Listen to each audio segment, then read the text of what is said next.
ancient Tamil Nadu. Our explorers are about to witness the timeless wisdom of Tirukkural through a captivating performance. The Sangam Tamil literature is the historic evidence of indigenous literary developments in South India, parallel to Sanskrit, and underscores the classical status of Tamil language. ஆதியில் பிறந்த மொழி, தென் பொதிகையில் தவழ்ந்த மொழி, காலத்தை வென்ற மொழி, முச்சங்கம் வளர்த்த மொழி, சொற்கள் கிடக்கும் சுரங்க மொழி, செங்கோல் ஈன்ற மொழி, சங்கன முழங்கும் மொழி, சங்கத் தமிழ் தந்த தமிழ் மொழியில் தவழ்ந்து விளையாட வருகின்றனர் எம் 3ஆம் வகுப்பு முதல் 5ஆம் வகுப்பு வரை உள்ள மாணவர்கள். இதோ சங்கத் தமிழ் தொடுத்து ஆடுவதற்கு.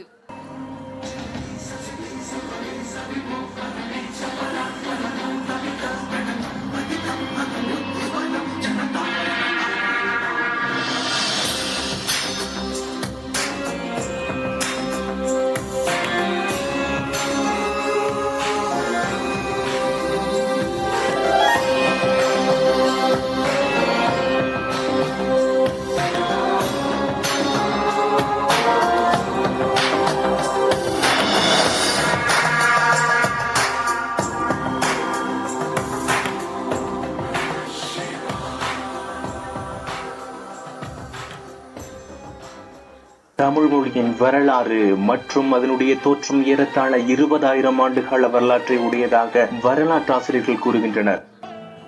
சங்ககால தமிழ் இலக்கிய நூல்களை 14 மேற்கணக்கு நூல்கள் என அழைப்பர்.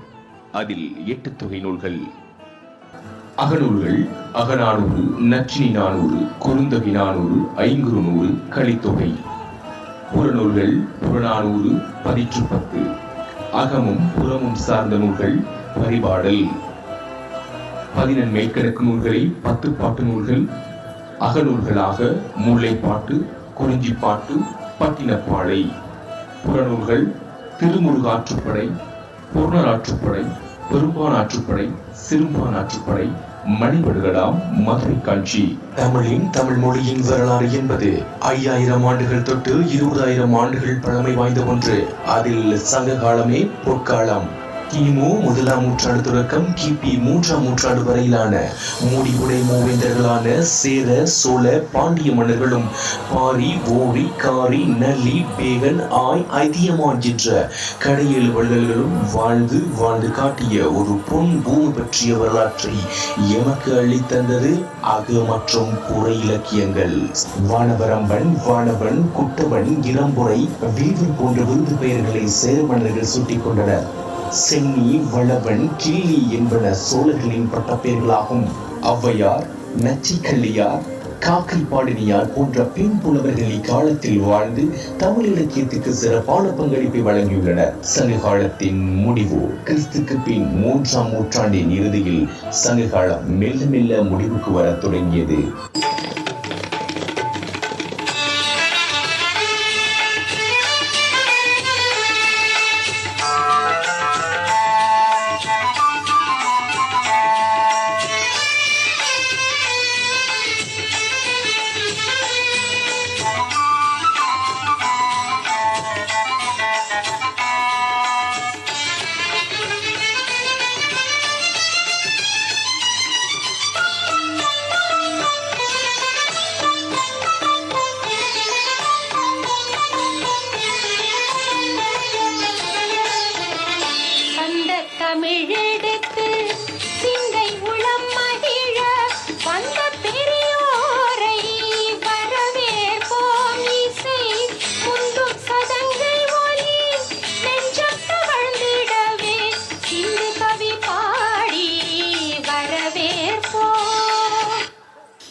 hands together to applaud the mesmerizing dance performance that beautifully encapsulated the essence of Sangam Tamil literature. Your graceful moves and captivating expressions brought to life the historic and literary richness of South India. சங்க இலக்கியங்களை சபையினர் காண ஆடிய உம் நடனத்தால் தமிழ்மொழி பெருமையடையும். இலக்கியம் பல இயற்றிய தமிழ்மொழிக்கு வணக்கம் சொல்லி வாழ்த்தி ஆடிய மாணவ கண்மணிகளுக்கு பாராட்டுக்கள்.